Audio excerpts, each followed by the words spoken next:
Hello and welcome back to the A-18 Hornet training flight school campaign, whatever it is you want to call it. I really should come up with an official name for this. I've been saying this for 15 videos now, and I still don't have a name for it. It's a flight school is basically what I'm trying to put together for the A-18 Hornet. So that's the idea. Normally I would do these from the cockpit, but this is just about CCIP bombing, and going through the process of that just doesn't make much sense. I just want to give you an overview of what the mission is, so that you can understand. So up to this point, we learned about we did a whole navigation block, which ended with a navigation check ride where you did a bunch of stuff. Now I'm well into the air-ground portion where we're using this area up here as a bombing range where we bomb a bunch of stuff. The first thing we learned about was situational awareness, where you had to avoid some radars with their threat rings. You had to get past their threat rings, go bomb a target, come back and land on the quote-unquote carrier. The second mission was learning about SEED. We had to actually take out a radar that was guarding the targets that we needed to bomb. We took out those targets. We did some GPS bombing. Came back and did that. And I know that seems weird if you're just jumping into this video now and you have no frame of reference that we're doing GPS bombing first, because it seems more complicated.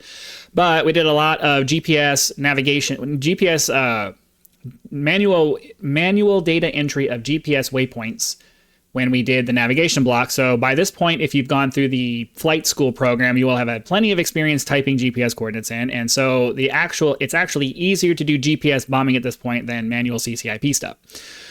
So we did the seed stuff, and then you learned about the FLIR, the targeting pod. Because we want to be able to see targets on the ground, and you obviously need the targeting pod to use the Maverick E variant.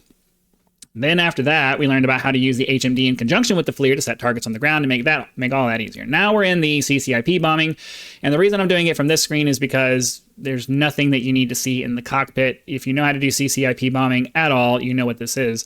So I just wanted to talk about the mission real quick to make it something where you guys can just have a vague idea of what's going on. So because there's no seed in this one, there's no avoiding anything. There's nothing except for just practicing your CCIP bombing. So you're going to come over here, and there's some trucks over here. There's a group of trucks over here that you're intended to bomb with a Rockeye.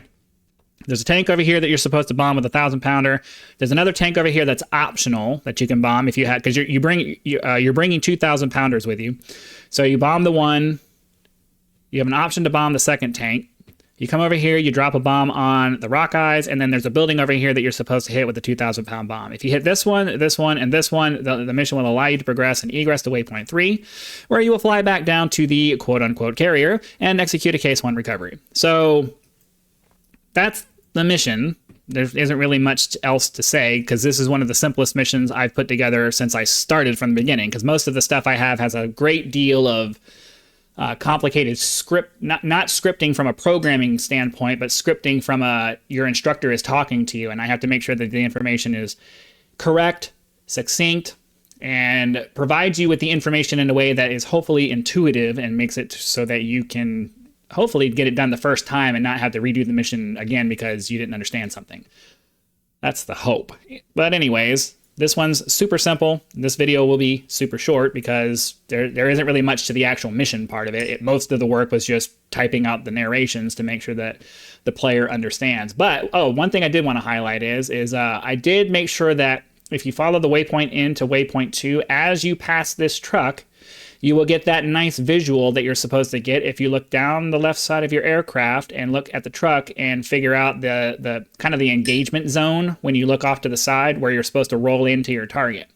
So I did spend some time playing with the waypoint to make sure that if you follow it in, it explains to you what that picture is supposed to look like as you fly, because you're not supposed to fly straight at the target. You won't be able to see it anymore. You're supposed to fly off to the side.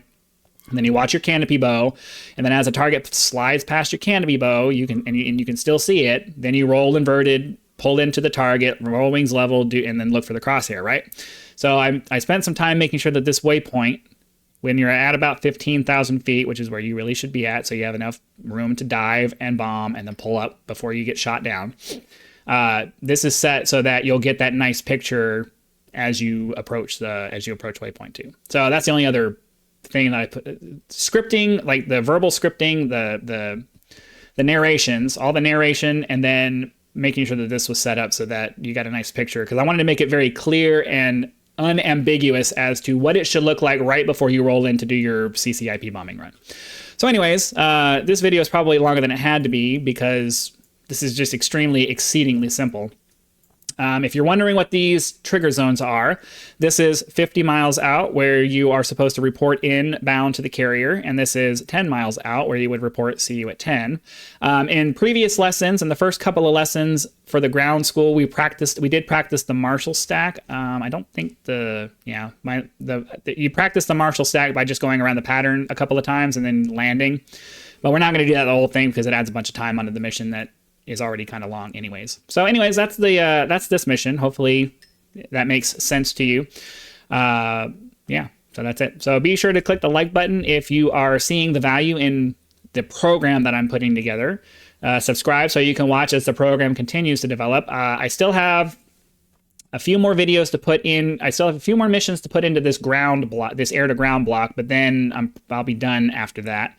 And then we'll start on the air-to-air stuff. And then block 4, the last block, will be all carrier operations. We'll fly out to the carrier, execute a landing, which we have practiced ad nauseum over here at the airfield. So by the time you get out here to land on the carrier, it should be a breeze.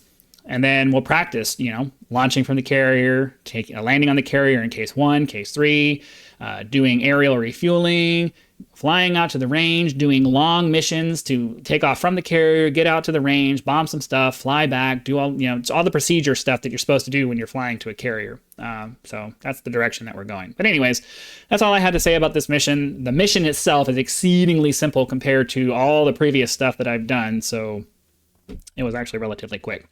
So be sure to like, subscribe, do all those cool things. Follow the progress as this comes together, because I would like to publish this on the DCS website, web store, whatever it is that you call it. And the better I can make it, the more it will be worth paying for. So any help would be appreciated. Again, thank you very much for your time, and I'll see you for the next one.